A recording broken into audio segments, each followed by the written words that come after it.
Olá, sejam bem-vindos. Eu me chamo Alex Bastos, sou advogado no escritório Bastos e Sá Advocacia, aqui em Fortaleza. Ao meu lado está aqui compondo a mesa o meu sócio Elano Bastos e também do meu outro lado Paulo Henrique Sá, também que faz parte do nosso escritório. E esse bate-papo que a gente vai realizar hoje é para tratar um pouco sobre um tema que é muito relevante, muito importante para os dias atuais, que é justamente sobre a construção patrimonial e a preservação para essa geração, deixando um legado para as próximas gerações.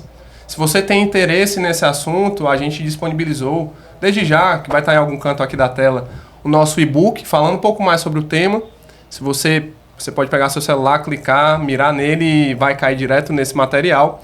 E para ajudar a gente a compor esse assunto que é tão importante, a gente convidou hoje o Antônio Duarte, que é consultor financeiro, ele que é um parceiro nosso do nosso escritório, para poder tratar sobre esse tema que, de fato, você tem interesse, as famílias têm interesse e têm necessidade de conhecer um pouco mais. E para a gente começar esse tema, a gente pensou, né, Duarte, para você se apresentar também e trazer as suas considerações, um primeiro recorte que eu entendo que é necessário a gente entender, porque talvez o perfil dos nossos clientes é esse, né? Eles têm uma ideia muito da construção patrimonial voltada para o imobiliário, né? Voltada para imóveis. E a gente queria entender em que momento houve essa virada de chave, né? Para diversificação, trazendo esses investimentos financeiros. E, claro, passar a palavra para ti, para você trazer suas credenciais aí. Pô, maravilha. Obrigado pelo convite, inclusive. Eu acho que realmente é muito importante a gente falar sobre esse tema. Principalmente agora que com a digitalização das coisas, né, as pessoas têm cada vez mais acesso a conhecimento, a esse conteúdo. E eu sempre falo que a pessoa que está, de fato, acumulando patrimônio, em algum momento ela vai precisar proteger o patrimônio que ela realmente está acumulando e, principalmente, ela vai precisar suceder aquele patrimônio, né, ou seja, transmitir. Então, é algo que eu realmente acredito muito seja importante de falar. E aí, me apresentar um pouco, eu já atuei na assessoria da XP Investimentos, assessoria do BTG Pactual, recentemente passei também pela consultoria da Suno. Atualmente eu atuo de forma independente, né? Hoje eu tenho uma consultoria financeira independente, onde eu ajudo exatamente o meu cliente a acumular patrimônio e principalmente transmitir o patrimônio também. Então, assim, falando um pouco sobre comportamento, né, sobre formas e ferramentas em que os investidores hoje eles adotam para acumular patrimônio e suceder também, eu percebo que é muito influenciado principalmente pelo padrão de consumo das pessoas. A gente percebe que, por exemplo, nas últimas gerações, lá na década de 80, início de 90, a gente teve um período ali de hiperinflação. Então, isso acabou influenciando a tomada de decisão do indivíduo. Afinal de contas, uma das formas que o indivíduo tinha realmente de proteger o patrimônio era, por incrível que pareça, comprando automóvel, né, e comprando também imóvel. Só que quando eu olho um pouco mais para trás em relação às gerações, eu percebo que a única maneira que eles possuíam de acumular patrimônio era através de imóveis. Então, se a gente perceber, né, as pessoas que herdaram bens, certamente a maior parte desses bens eram imóveis, automóveis, etc. Então, hoje, volto a falar, assim como a gente tem mais acesso à informação, as coisas estão cada vez mais digital, né? As pessoas elas percebem que tem outras alternativas de também diversificação de patrimônio. E o mercado financeiro possibilita exatamente isso, que é você acessar outros produtos, que não necessariamente seja um produto imobilizado, como um imóvel, né? E que possibilita também a pessoa inclusive melhorar, por exemplo, a sua relação de risco, né, que é algo que a gente pode falar um pouco mais a respeito sobre isso depois. Mas assim, o comportamento, eu acredito que ele seja influenciado pelo meio, né, e pelas condições econômicas principalmente. Então, a minha opinião é essa sobre a forma em que as pessoas elas realmente, digamos que consomem, né, e constroem patrimônio também. Perfeito. Mas da mesma forma como a gente vê essa questão das finanças, a gente sabe que ainda existe essa moeda, né, de imóveis, a construção patrimonial. Então, para entender um pouco mais, né, queria aqui perguntar para o Paulo, né, claro que a gente debate isso diariamente, como que a gente pode, de alguma maneira, esses clientes, né, ou essas pessoas que são patrimonialistas do ramo imobiliário, como que elas podem, de alguma maneira, proteger, planejar esse patrimônio para que não haja perdas, seja financeiras, perdas de uma deterioração de algum imóvel? O que é que pode ser feito, né? Vamos lá. Hoje está muito em voga, assim, né? Está muito na moda o tema da holding, né? Que tem esse nome meio comercial, holding, né? que não é mais do que uma sociedade patrimonial, normalmente criada como uma limitada, e que atende muito bem os interesses, principalmente de quem trabalha com a parte de locação, né?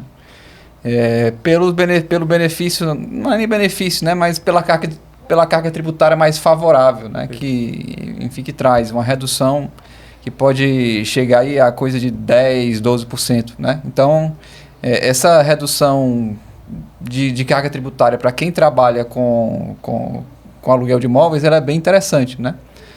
E a holding é uma ferramenta que você pode concentrar os seus imóveis, né? Concentrar a propriedade dos imóveis ali dentro dela, né? No entanto, a gente precisa, claro, analisar cada situação, esse é o nosso trabalho no escritório, analisar a situação de cada pessoa para entender de fato se a holding é um instrumento interessante para aquela família que nos procura, né? Às vezes acontece de chegar um cliente ou uma cliente no escritório e diz, olha, doutor, eu vim fazer uma holding.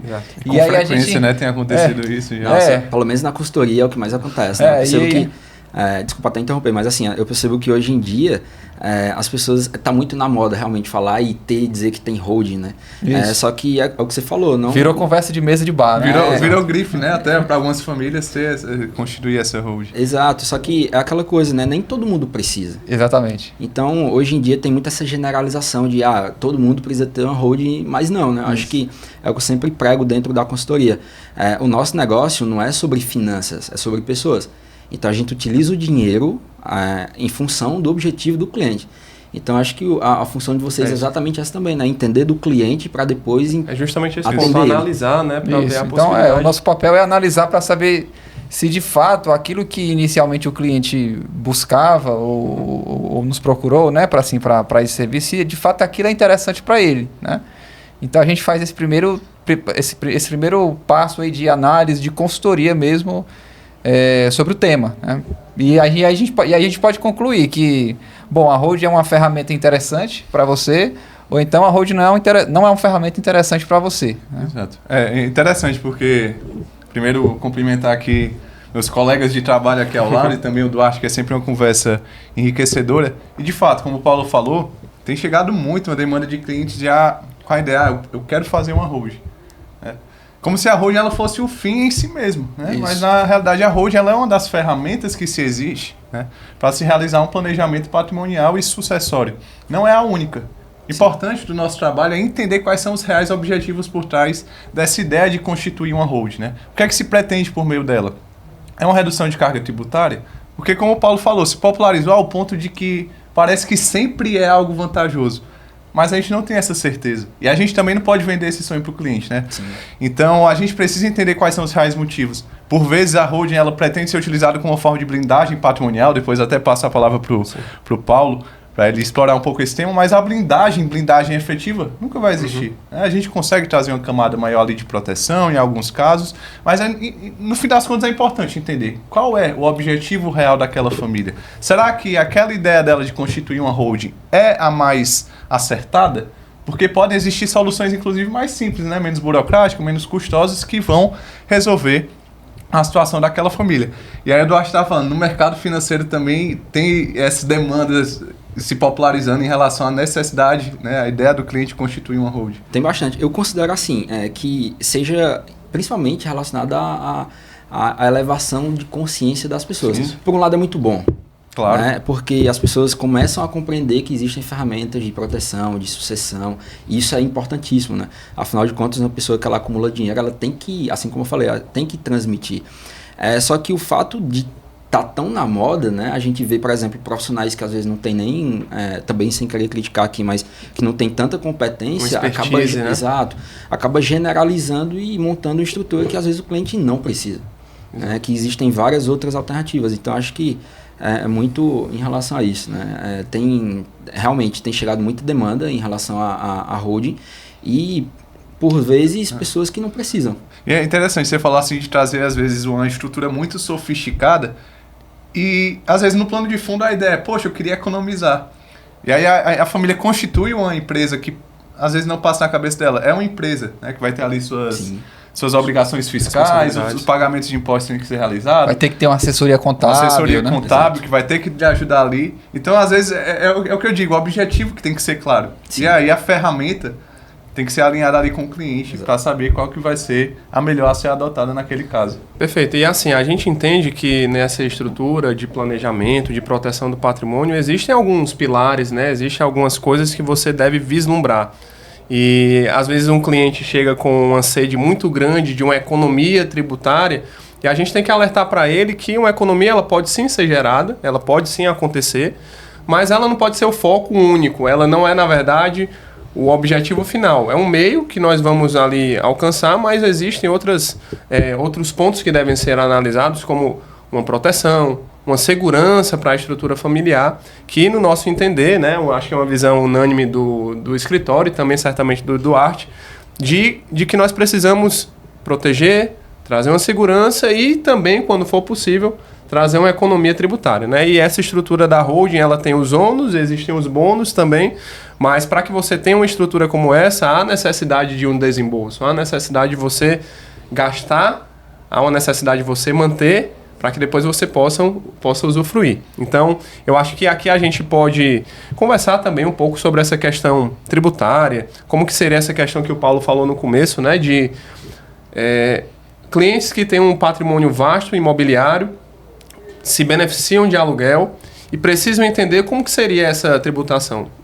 E quais os tributos que estariam envolvidos nessa constituição, né, de uma holding. É interessante porque é um dos pontos onde a holding se tornou muito comercial. Eu acho que diria que o principal é essa economia tributária. E fazem muito paralelo de, olha, na pessoa física você paga, com afirmação real de que você paga 27 mil % de imposto de renda, enquanto que na pessoa jurídica existe a possibilidade de você ficar pagando ali entre 12% a 14% em uma empresa que está ali no lucro presumido. Isso pode acontecer? Pode, mas nem sempre vai acontecer, né? É por isso que é importante a individualidade de cada cliente, né? Pode ser que esse cliente venha a pagar 27 mil % de imposto de renda na pessoa física, mas às vezes quando a gente vai puxar ali a declaração de imposto de renda dele, fica ali na casa algumas dos 15%, devido a algumas deduções, né? Sim. Então não tem como tratar de forma tão genérica assim, esses benefícios a serem realizados, né? Até porque até mesmo para a constituição de uma holding e a transmissão desse patrimônio, existem impostos relativos a isso. Com certeza. Né? E fugir disso, como existem alguns advogados que por vezes querem burlar essa cobrança de imposto, é no mínimo arriscado. Com certeza. Então é importante ter essa atenção. A holding, a gente sempre fala lá no escritório, né? Ela não é uma receita de bolo, Exato. Cada caso é um caso a ser analisado e que precisa ver na particularidade. Será que realmente essa vantagem que é vendida aí no mercado se aplica ao seu caso concreto? Exato. E aí a gente tem que entender que a holding, a gente falou bastante aqui sobre holding, mas ela é uma das ferramentas desse planejamento, dessa proteção patrimonial. E eu queria entender aqui, né, e trazer para vocês também quais outras ferramentas a gente pode utilizar, né, como parte de um planejamento patrimonial para assegurar a construção que já foi feita e também garantir as gerações futuras, né, Paulo? O que é que a gente pode ter como outras ferramentas jurídicas, financeiras? Eu acho que uma das grandes virtudes assim, da nossa atuação lá no escritório é não demonizar nenhum tipo de ferramenta, né? Perfeito. Então, às vezes o que a gente vê nas redes sociais, até por talvez estratégia de marketing mesmo, é demonizar certas estratégias, principalmente a gente lembrar do testamento, né? Mas essa não é a nossa linha de atuação. A gente vê que existem várias possibilidades. Cada família tem o seu perfil, tem as suas necessidades, né? Tem os seus objetivos. E a gente abre um leque de possibilidades, né? Então eu falei de um agora, de um testamento, né? O testamento que é aquele instrumento que você pode dispor em vida. Que é o documento que vai ter o que chama no direito de eficácia pós-mortem, né? Depois da morte. Então você já deixa ali mais ou menos organizado como é que você quer que faça depois da sua morte, né?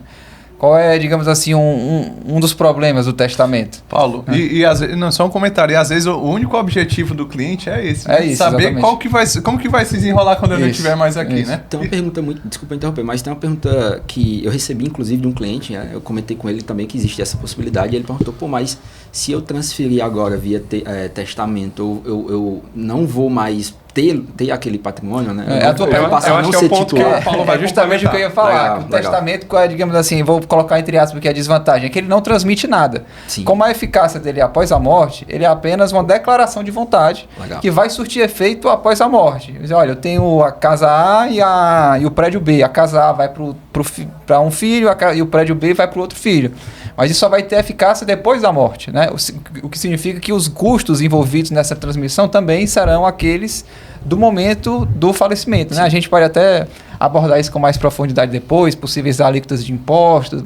Acho que não é o caso dos custos do inventário, né? Isso, exatamente, né?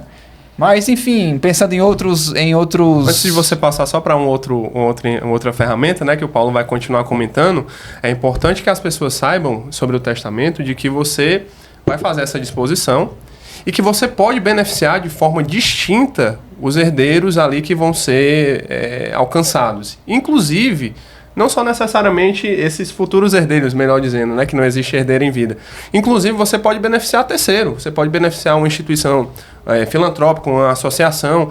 Então, o testamento ele tem a possibilidade de dizer como você quer que as coisas aconteçam após o seu falecimento, claro que deixando bem claro para o cliente de que após isso, toda a questão tributária vai acontecer no momento da morte, né? Alex, e também é importante esclarecer que o testamento ele só é definitivo diante do falecimento do cliente, né? Enquanto ele estiver em vida, ele tem a possibilidade de fazer alguma alteração. Pode revogar, exato. Como está. Perfeito. Então, continuando as outras. Hoje até uma pessoa fazia uma brincadeira de um senhor que não escutava, né? E aí ele pôs um aparelho de auditivo e aí começou a escutar, mas não avisou a família. E aí, como é que tá? O pessoal tá gostando do aparelho? Ele falou, já troquei o testamento 3 vezes já. Não avisou ninguém. Mas é isso, enquanto estiver em vida, né, Alex? É possível ser feita essa mudança no Perfeito, testamento. Você pode... Inclusive, o testamento ele pode ser utilizado como uma espécie de proteção temporária ali, né? Enquanto a gente está, por exemplo, num processo de constituição de uma empresa familiar, de uma holding, né? Enquanto isso, a gente deixa ali um testamento já feito para caso aconteça algum sinistro, algum desastre durante esse tempo de constituição, que nem às vezes pode demorar um pouco, 6 meses, 1 ano, até um pouco mais, a depender das burocracias que a gente vai encontrar, né, das barreiras. Legal. Uma dúvida minha, inclusive, qual o benefício de ter, por exemplo, um testamento? Tem algum benefício a nível de custo ou não? Não, mais a nível de organização mesmo? Não, de custo não, é mais a nível de organização, né? E eu não sei se esse é o momento, mas eu vou puxar aqui já um gancho, né? A gente falando de instrumento, mas eu queria voltar só um pouquinho, né? Por que é importante fazer um planejamento? Acho que a tua pergunta me levou a isso, né? Me lembrou desse tema. Por que é importante fazer um planejamento? Como o Alex falou, muita gente procura preocupada com os custos, porque de fato transmitir o patrimônio, suceder esse patrimônio tem um custo, né? Então as pessoas têm essa primeira preocupação, mas lá no escritório, assim, particularmente, e creio que essa opinião também é compartilhada aqui com os demais, né? O que a gente vê que é mais interessante no planejamento sucessório, o que justifica, é a harmonia familiar, né? É você manter a harmonia familiar. Quantas vezes a gente já não viu pessoas que depois do falecimento do pai, da mãe, famílias, né? Irmãos que brigam, enfim, inventários que durando 20 anos no Poder Judiciário. Então, assim, evitar isso é muito importante, né? Já deixar tudo, enfim, tudo esquematizado, tudo ok, para quando houver o falecimento, a família poder viver o que a gente chama de luto puro, né? Sem se preocupar, sem ter grandes preocupações com burocracias. Claro que de alguma maneira vai haver essa burocracia na hora da sucessão, mas está tudo ali mais ou menos organizado, né? Então já reduz enfim, o problema, a preocupação da família, né? E aí, além disso, claro, um bom planejamento ele pode reduzir custos, mas o que a gente diz lá no escritório esse não deve ser o seu foco, né? Ou não deveria ser o seu foco, né? Reduzir custos, mas sim essa preocupação com a harmonia familiar, com a organização desse patrimônio, né? Que às vezes está pulverizado em várias empresas, às vezes empresas que não tem nada a ver com aquele patrimônio, né? Enfim, então essa organização também é um motivo que justifica a elaboração desse planejamento, né? Eu percebo que pelo menos já aconteceu com alguns casos do cliente dilapidar o patrimônio. Cliente não, né, exatamente, mas o beneficiário. Sim. Não tinha liquidez, o inventário muito caro, inclusive tende a ficar mais caro ainda, né? Sim. Então acabava que, o cara não tinha liquidez, ele tinha recebido ali um patrimônio herdado, então ele teve que vender o imóvel muito mais barato para gerar liquidez e pagar, por exemplo, os custos. Sobre esse caso, eu queria até que o Alex conte aquela história lá da pandemia. Aquela história que é meio trágica, mas daquela família que nos procurou. Exatamente, né? E que, inclusive, aí depois a gente pode passar a bola para o Duarte para ele comentar sobre essa ferramenta que a gente sabe que pode ser utilizada. Falamos do testamento, né? Mas sobre esse caso emblemático é que a família ela tinha um patrimônio considerável, morava em um bom local aqui na cidade de Fortaleza, né? A gente sabe o quanto que é valorizada a região da Beira-Mar, enfim. E nos procuraram para poder realizar um inventário que havia o falecimento desse titular do patrimônio. Infelizmente, a gente sabe que na pandemia muitas pessoas faleceram por questão justamente do Covid, e ele foi um dos atingidos, né? E detalhe, era uma família empresária, onde o provedor da casa era justamente esse senhor falecido, e a atividade que ele exercia empresarial foi uma das atividades que foi prejudicada porque ele não poderia tocar. Era uma atividade que não estava regulamentada para aquele momento. Então, houve uma defasagem do caixa da empresa, consequentemente uma queda no patrimônio familiar. E detalhe, ele estava fora do estado do Ceará. O plano de saúde dele não cobria os atendimentos médicos necessários na cidade em que ele estava. Então, aquelas finanças que eles tinham, eles tiveram de gastar. E, obviamente, quando a gente pensa em saúde, eu acho que você não economiza nada. E, aparentemente, tudo que era de reserva de emergência, né? Tudo que era de gasto, aliás, finanças ali que eles tinham, eles tiveram de se desfazer. E aí foi no ponto que nos procuraram para fazer o inventário. E aí, quando nós apresentamos a realidade que o inventário ele se põe, que é justamente um gasto que vai variar aí numa média de uns 12% do patrimônio da família, e que vai requerer liquidez imediata. Exatamente. Praticamente, o ponto em que o Duarte estava falando. Você vai precisar de uma liquidez para poder custear isso, que são os custos do imposto envolvido, né, que é o ITCMD, o imposto de herança e também de doação, e também os custos cartorários ou judiciais e também os honorários advocatícios, e fica girando nessa casa. A família, infelizmente, não tinha essa capacidade financeira de fazer. Acho que até hoje esse inventário ele deve estar parado, por vezes nós tentamos o contato, e é uma situação que por vezes as famílias, se não passaram, infelizmente vão ter que passar quando não há esse planejamento, essa proteção. E aí eu acho que cabe justamente uma ferramenta que o Duarte pode nos auxiliar a comentar, que é um seguro de vida, né? Eu vou só fazer uma pergunta que vai seguir exatamente essa pergunta que tu vai passar para o Duarte. O Duarte perguntou ao Paulo qual que é a vantagem de fazer um testamento. É uma pergunta fácil de ser respondida. A pergunta difícil é qual a desvantagem diante do que se tem hoje. Porque se você não tem nenhum instrumento de planejamento sucessório, as coisas vão acontecer conforme a lei brasileira, né? Conforme ali minimamente a sua realidade. Que é muito morosa, né? Exatamente. Mas quando você tem pelo menos um testamento, pelo menos a sua vontade, a vontade patrimonialista, ela vai prevalecer. Agora, uma desvantagem, e é nisso que o mercado financeiro, o mercado de seguros ajuda, eu acho que é esse o ponto que o Alex ia trazer de pergunta para ti, olha, no testamento a gente dispõe como que vai acontecer, mas a gente não antecipa nenhum custo. Isso é positivo. Isso é positivo até certo ponto, mas existe também um lado de atrição, olha, juntando também com a história que o Alex estava contando. No momento que acontecer o falecimento, a família precisa ter liquidez. O mercado financeiro, o mercado de seguros pode nos ajudar muito nisso, né? Quais estratégias, Duarte, a gente pode implementar junto a um cliente desse que pensa em fazer minimamente um testamento para que, diante de um fato trágico desse, de um falecimento, a família ela possa ter uma disponibilidade, né? Cerca ali de 12% a 15% da disponibilidade do valor do patrimônio para arcar com esses custos, né? O que é que pode ser feito no mercado financeiro, no mercado de seguros, para o cliente ele estar bem atendido nesse quesito? Pô, legal, muito boa a pergunta, inclusive. Vai depender muito do tamanho do patrimônio do cliente. Se for um patrimônio muito vasto, eu optaria pela Previdência. Perfeito. O que eu percebo é que tem muita gente recomendando Previdência, só que não leva em consideração o fato de que você tem que ter uma concentração do patrimônio ali em um monoativo, que seria a Previdência. Então, acaba adicionando muito risco ao colocar um percentual muito grande do patrimônio do cliente num só ativo, que seria a Previdência. Mas, para o indivíduo que tem um patrimônio não tão vasto, eu diria que o seguro acaba sendo uma excelente ferramenta. Afinal de contas, os beneficiários eles recebem a liquidez imediata no momento de um sinistro, né? do titular, por exemplo. Então, levaria em consideração essas duas alternativas. Óbvio, o seguro de vida, na minha opinião, vocês podem até complementar também, acaba sendo uma vantagem para quem tem saúde, quem tem idade, né? Sim, Fica muito mais barato. Mas para quem já tem, obviamente, e como eu falei, quem já tem um patrimônio um pouco maior, acho que a Previdência acabaria sendo uma alternativa muito válida. É um ponto que eu acho que o Paulo vai falar também depois. Na verdade, eu ia fazer uma pergunta. Eu quero aprender também. Pode fazer. Não, perguntar para o Duarte, né, que quando se fala em Previdência, a gente lembra de duas siglas bem famosas, né? VGBL e PGBL. Né?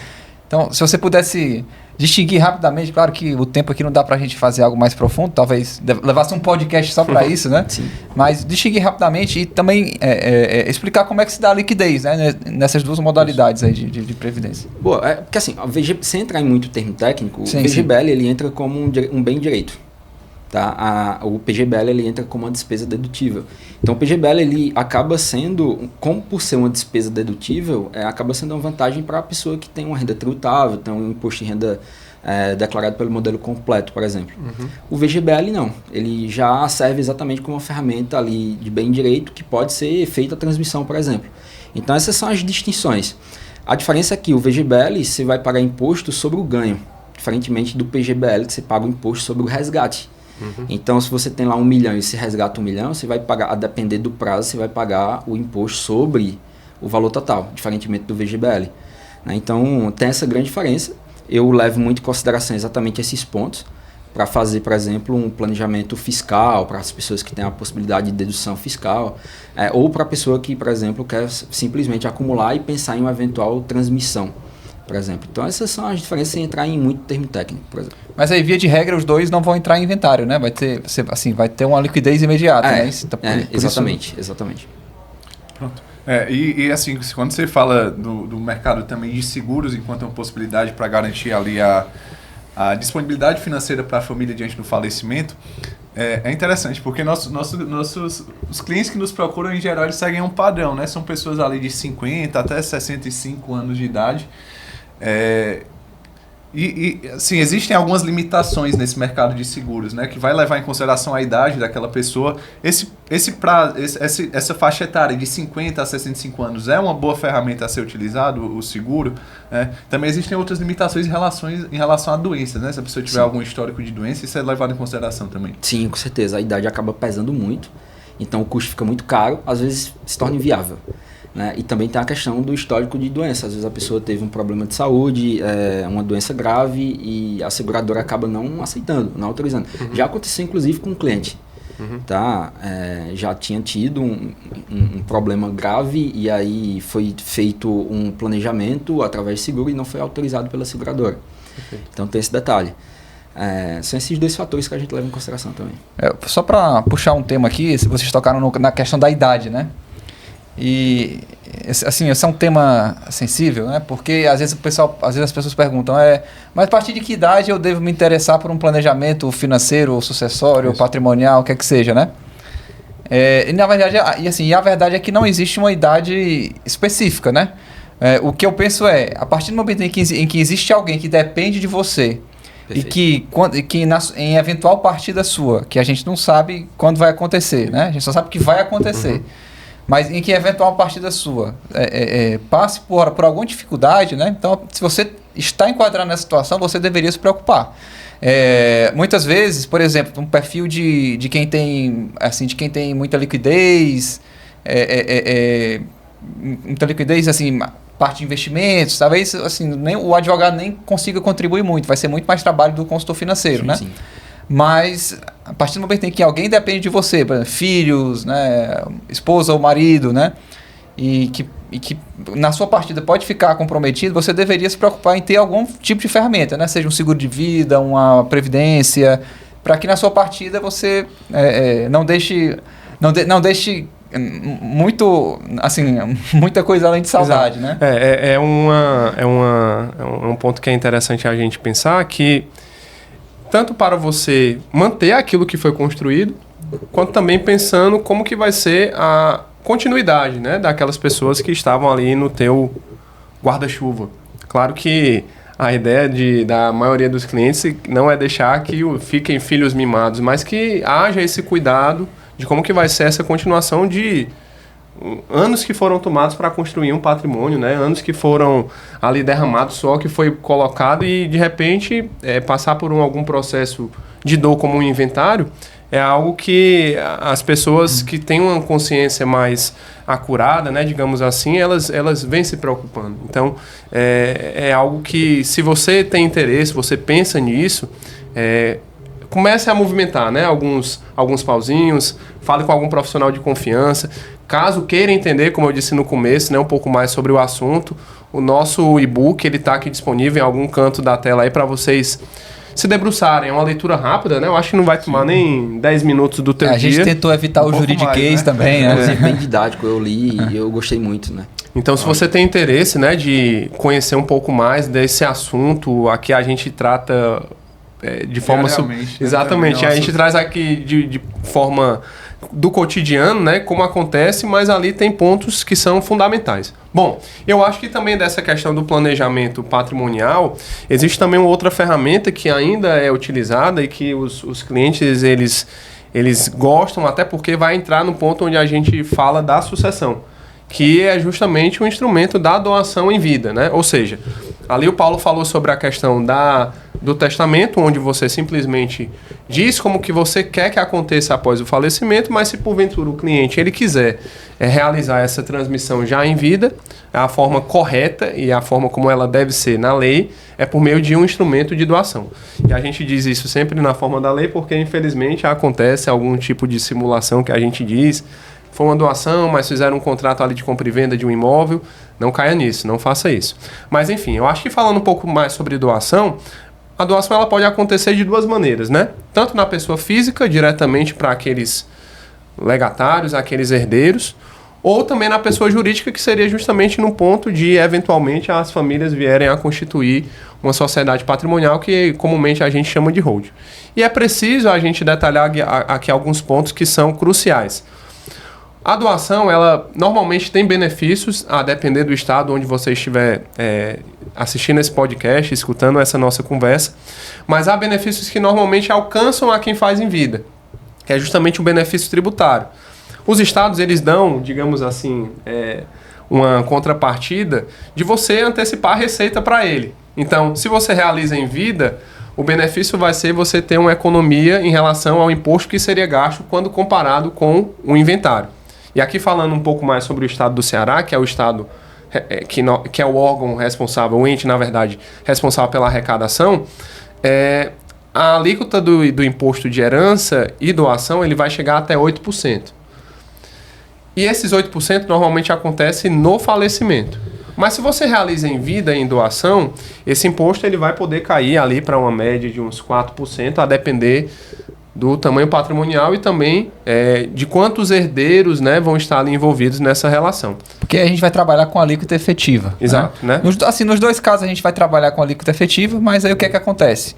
Quando a gente vai falar de transmissão causa-mortes, né, vamos simplificar aqui, inventário. Rapidamente você está em 8%.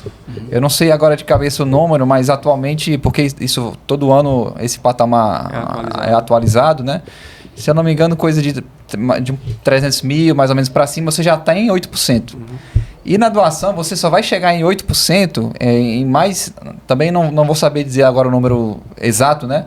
Mas em mais de 1 milhão 200, aquele 300, quinhão, né? Que você vai receber já chega nesse percentual. Então, assim, para chegar em 8%, você vai ter que doar muito mais. Entendeu? Então, nesse sentido, a gente entende que a alíquota efetiva acaba sendo menor na doação. E, bom, como o Alex falou, né? Por que o Estado faz isso? Porque ele está antecipando um recebível, né? Aquilo que ele só receberia quando o falecimento, ele vai receber agora. Aí joga no mercado financeiro, né? E ganha bem. E aí tem um interesse político por trás de tudo, né? Porque, digamos assim, o chefe do Poder Executivo de plantão, que de 4 em 4 anos muda, ele quer o dinheiro agora, para ele usar agora e, enfim, cumprir o projeto de governo ou de poder, enfim, o que quer que seja, né? Agora, quando se fala em doação em vida, existe um ponto muito sensível, né? Como a gente estava falando, a maioria dos nossos clientes tem ali entre 50 e 65 anos de idade. E eu estou trabalhando para que nessa idade eu esteja já com os filhos criados, já uma fazenda, um sítio, uma casa de praia para você ir. Enfim, é um momento que você está ali já... Poxa, eu trabalhei pra caramba, constituí isso daqui, vou agora aproveitar a vida. E é exatamente o momento que eu vou fazer a doação de tudo que eu tenho com meus filhos, acaba sendo um pouco assustador, né? E a gente sabe que passa pela cabeça de muitos dos clientes que a gente atende de...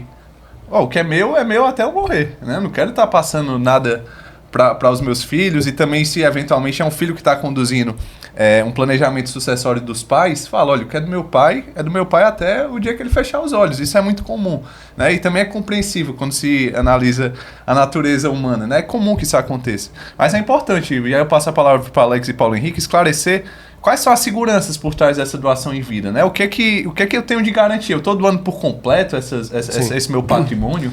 Eu acho que é interessante a gente falar, né, da doação, que normalmente quando se fala em doação, as pessoas puxam logo ali digamos, Estão querendo me matar, né? Não, é um ponto também disso, mas eu digo assim, fala de doação com a cláusula de usufruto. É sempre assim, as pessoas pensam que existe somente isso, né? O usufruto, ou se não, algum tipo de reserva. Eu acho como que se fosse obrigatório também, exatamente, que não como é, se né? fosse esse adendo, né? E aí, se o Paulo quiser debruçar algum tipo de cláusulas, quando você faz a doação, não necessariamente essa doação vai passar, digamos, limpo e seco para esses sucessores. Você pode fazer alguma forma de limitação para que você permaneça de alguma maneira ali no controle, você tenha alguns benefícios, né? Então, acho que a gente pode trabalhar com um exemplo bem concreto. Vamos Sim. pensar aqui numa família que tem 3 filhos e muitos imóveis, né?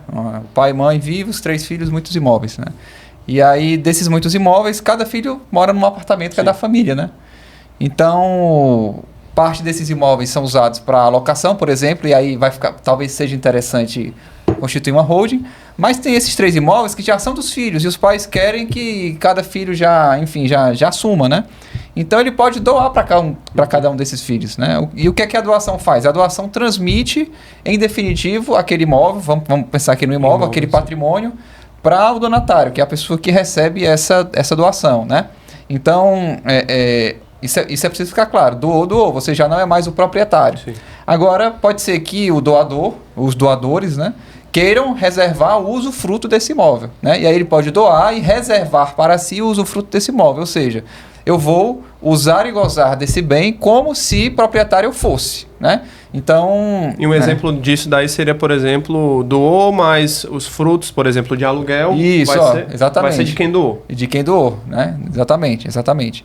Então, é uma cláusula possível, mas pode ser que os doadores não dependam mais desse imóvel de jeito nenhum. E eles resolvam, não quero estabelecer cláusula de usufruto, eu já quero doar e já passar, enfim, em definitivo, inclusive as faculdades de usar e gozar desse bem, de tirar os frutos desse bem, e não quero mais saber de nada com esse bem, né? Então, assim, fica a cargo do doador, né? Legal. Outra cláusula, assim, que eu acho que a gente também não vai ter como aprofundar tanto o tema, né? Mas uma cláusula que pode ser colocada é a cláusula de reversão. Uhum. Por exemplo, o que é que diz a cláusula de reversão? Olha, eu estou doando para o meu filho. Se ocorrer de ele falecer antes de mim, eu não quero que esse bem vá para o inventário dele. Ou seja, seja transmitido para os sucessores dele. Uhum. Eu quero que esse bem volte para mim.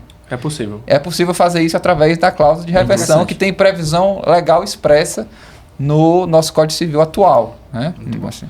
É interessante como no fim das contas esse planejamento patrimonial e sucessório ele dá o controle, dá o poder para o patrimonialista fazer que os bens no decorrer da sua vida e também nas próximas gerações tomem o destino que ele imagina, né? Com certeza. E aí teve um momento que o Paulo falou de alguns clientes que a gente recebe que já são investidores quase que profissionais, que têm vários investimentos e já é um mercado imobiliário mais enxuto, né? Esse é um perfil que também chega lá no escritório.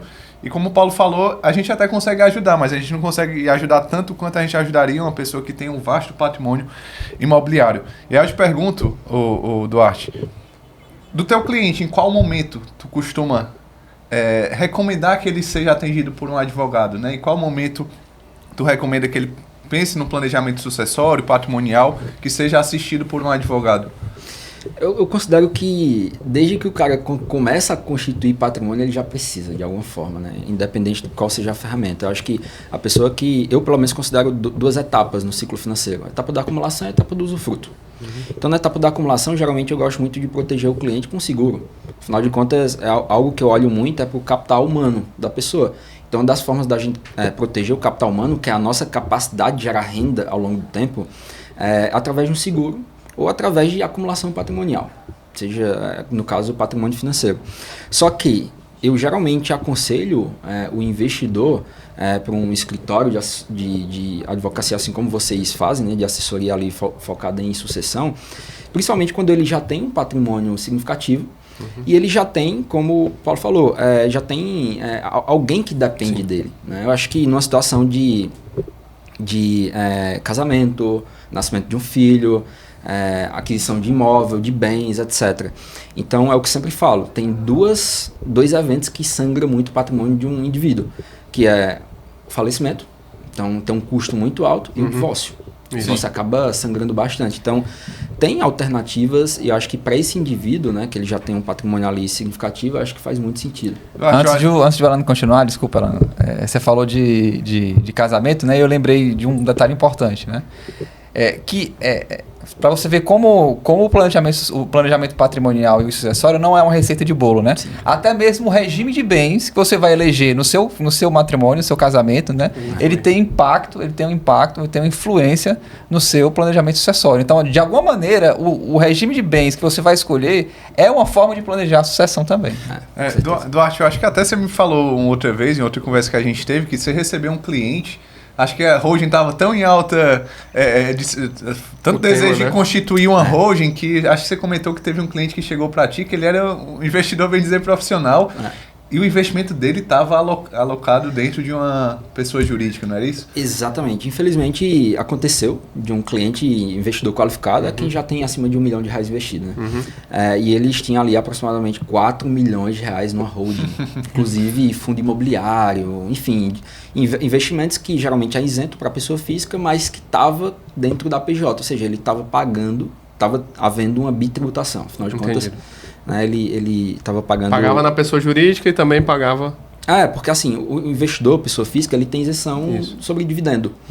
Já a pessoa jurídica, não. Até agora, né? Até o presente momento, né? Que fique claro, porque a gente está no meio de uma reforma tributária. Isso é válido. Ontem mesmo surgiram burburinhos de tributação de fundos imobiliários, né? Quem estiver assistindo esse vídeo mais à frente aí, olha a data que foi publicado. É bom checar se ainda está valendo isso. É o que eu falo, a gente não tem certeza de nada no Brasil, né? Até o passado é bem certo, infelizmente. Então, assim, infelizmente aconteceu, né?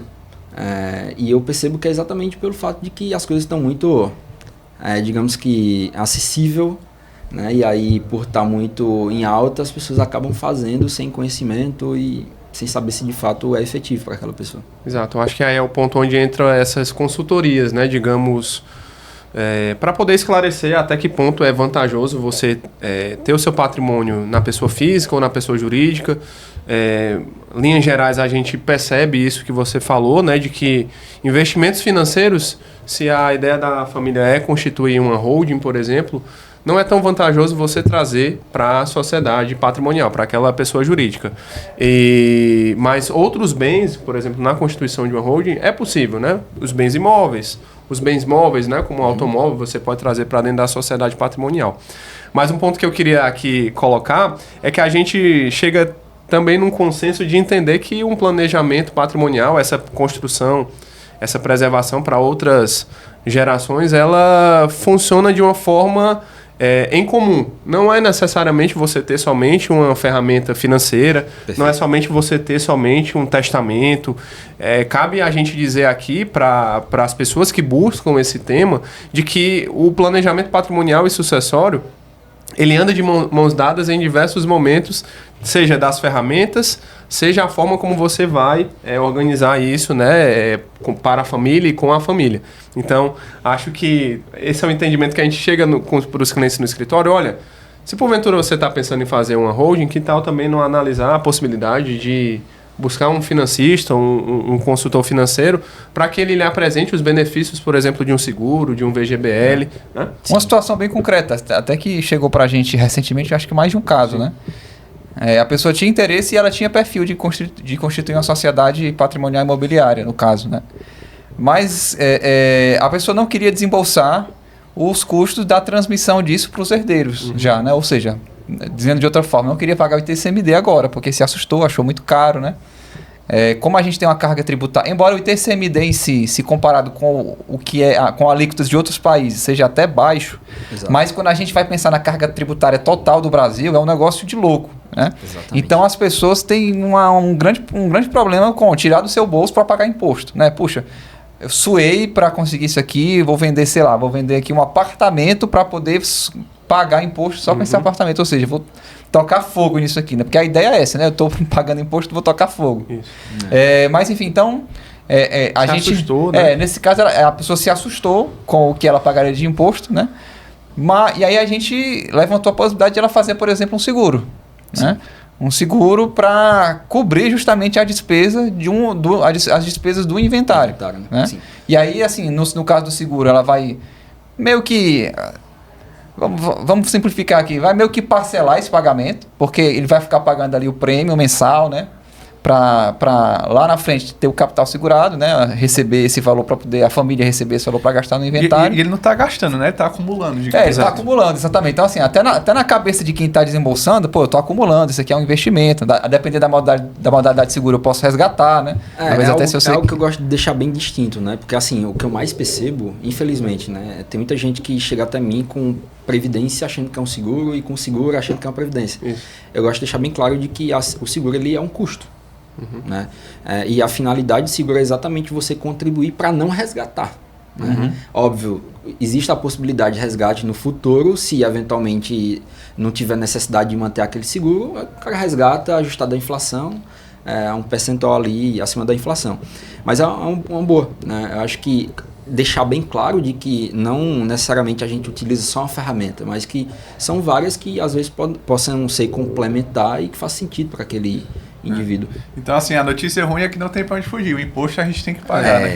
Mas a notícia boa é que é possível ter uma organização financeira para realizar esse pagamento. É o que a gente tem conscientizado muito nossos clientes em reuniões iniciais, quando o cliente chega para a gente, olha, eu penso em fazer uma hold, gente. Espera aí, vamos ver. Você pensa em fazer um planejamento patrimonial, mas o ponto é, você não precisa fazer integralmente de todo o seu patrimônio, né? Você pode fazer por partes, né? Se você não tem condições ali no momento, uma liquidez, de tocar uma doação ainda em vida, né?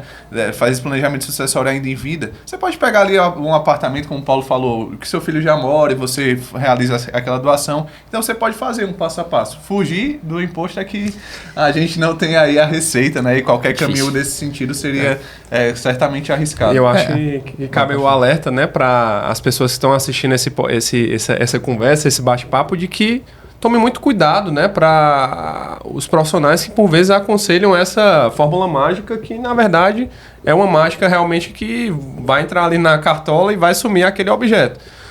Se você está pensando em planejamento, é fato que vai ter desembolso, é fato que você vai ter o ônus para depois você oferir o bônus. Então, os profissionais que por vezes oferecem isso estão tentando te atrair ali imediatamente para captar, ter aqueles honorários, aqueles recebíveis, mas pode ser que lá na frente chegue uma cartinha desagradável, né, de algum fisco, seja federal, estadual, municipal, que não estava combinado, né, não estava dito por quem lhe prestou o serviço. Então, cabe esse momento de atenção, né? Alex, até na semana passada a gente atendeu uma médica oftalmo, e ela comentando lá sobre os procedimentos de catarata, né, que ela realiza. A gente tratando lá sobre planejamento patrimonial e sucessório, nessa conversa eu estava falando para ela, doutora, o paciente que a senhora atende, posso estar falando besteira, mas muito provavelmente vai saber avaliar o serviço que a senhora fez. Se ele voltou a ter, se a catarata sumiu, se ele voltou a enxergar, ou se pelo menos houve uma melhora ali na vista. Mas o trabalho que a gente vai prestar para a senhora, espero prestar para a senhora não vai saber avaliar. Isso é verdade. Então, assim, tem que ter uma confiança no profissional que vai realizar esse planejamento gigantesca. Até porque o planejamento patrimonial e sucessório, ele é uma área multidisciplinar. Né? Nessa semana a gente estava reunido internamente, lá no escritório funciona assim, quando a gente vai tocar um planejamento patrimonial e sucessório, a gente precisa, eu, Alex, Paulo Henrique, às vezes convidar mais algum outro profissional para discutir quais são as estratégias a serem utilizadas naquele caso. E essa conversa aborda diversos temas, né? A gente fala de direito imobiliário, direito societário, tributário, sucessório. Multidisciplinar. São família várias áreas, também. Então, assim, tem que ter uma confiança gigante no profissional que você está contratando, né? O patrimônio é uma coisa muito valiosa que você construiu na sua vida.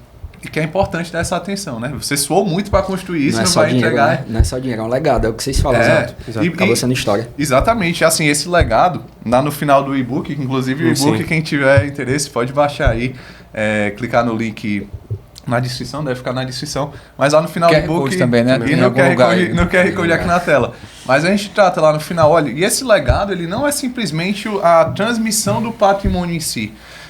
Como a gente vinha conversando, brigas familiares são algo que é um assunto muito recorrente quando se não existe um planejamento sucessório.